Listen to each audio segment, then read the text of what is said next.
We're in the middle of one of those passages which describes the behaviour of the liberated person. I usually am a bit wary about this because you cannot really typify or categorise such a person. But in chapter 102, I'm taking the opportunity to look at this in terms of moods and how we deal with our moods. And a liberated person is somebody who's got a certain angle on their own moods. They are not the mood machine, which most of us are. Most of us are caught up in our pattern of moods. And it's all we can do really, just to manage these moods. And some of us are better at it than others.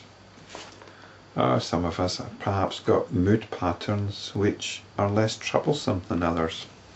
Whatever the pattern of our moods, and whatever the nature of that pattern, it's something that we need to be free from. That pattern of moods is our samsara. Spiritual understanding tells us that we're more than our moods, and that these moods have an arena, and we can then identify with that arena. We realize the nature of our being as the arena for our moods, the arena for our notions, and this is what we identify with. So such a person is only interested in the proper performance of his actions.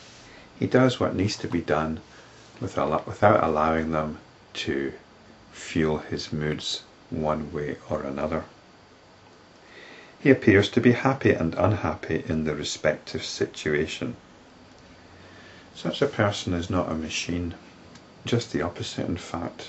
They will respond to situations with emotion. Our life is a cavalcade of emotions which we experience, we're affected by. But the liberated one does not feed that into his own sense of being. The sense of being is identifying with the true nature of consciousness. That's what's being related to, not the cavalcade, not the carousel of emotions, not the whirlwind of moods that are going on most of the time. He does not abandon what is natural and plays his appropriate role in this drama of life. He sympathizes with the sorrowful and rejoices with the happy ones without being tainted at heart. And this is the point. Some people think that being spiritual is about walking along very carefully in a very impassive and precise manner. You be mindful, which means you don't get caught up in anything, and you watch all your emotions very carefully. It's a rather desiccated interpretation of spiritual understanding. Spiritual understanding means being in touch. It means realizing the nature of consciousness, which is the nature of your own awareness, which is the nature of your essential being, which is understanding the notional nature of things, which means not being caught up in the feelings that well up inside us. We can't ignore such feelings. What that means is we look into these feelings and look at how they want to divert our attention, divert our mood into certain notions. And once we realise that, we can turn it around. Or we realise it's an indication to remember our realisation. It's a reminder. And come back to the realisation. Come back to the realisation of consciousness. Rama asked, but some clever though ignorant people, you can be clever and ignorant, can also pretend to be in that state, observing celibacy like a horse without the right spirit. How does one distinguish the true from the false? This is a problem if you're looking for a guru, isn't it? How do you know that this person isn't just putting on an act? They might be observing celibacy like a horse, in other words, through sheer willpower, rather than as a natural result of understanding.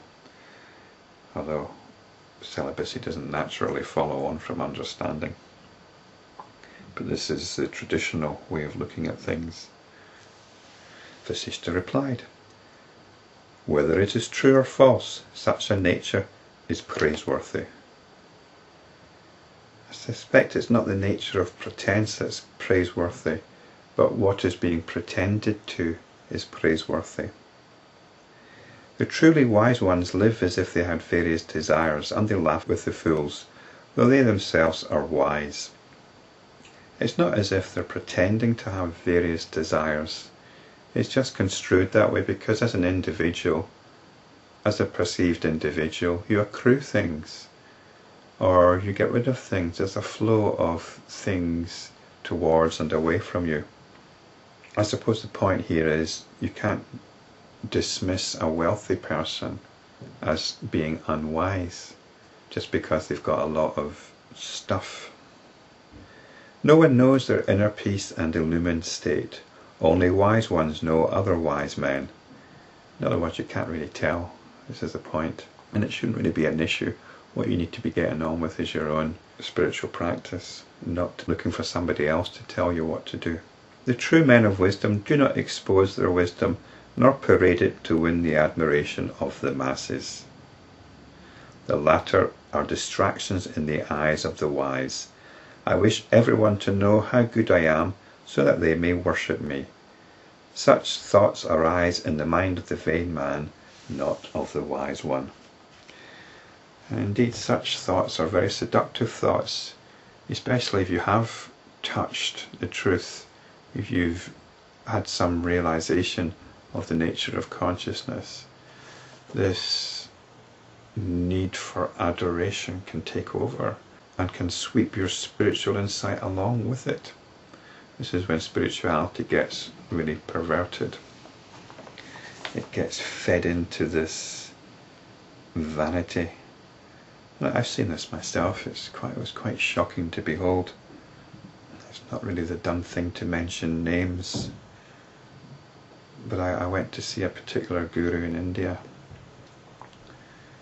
I'd read one of his books and I thought, this is a man who knows. But I went along to his house, and he's indeed a very charming fellow.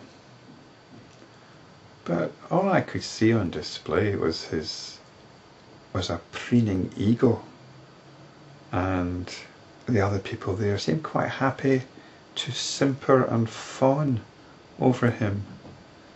It was quite a shock. Nobody seemed to see what was going on, and then this particular guru's insight seemed to amount to zero. It was quite a shock how that vanity had taken over, the vanity of the guru, and the wish of the followers and the desire of the followers just to fall into it and probably regard it as some kind of devotion. It was utterly ghastly, but it's a very common thing, I suspect. Powers like levitation, etc., again by mantras, drugs, etc., even by the ignorant people.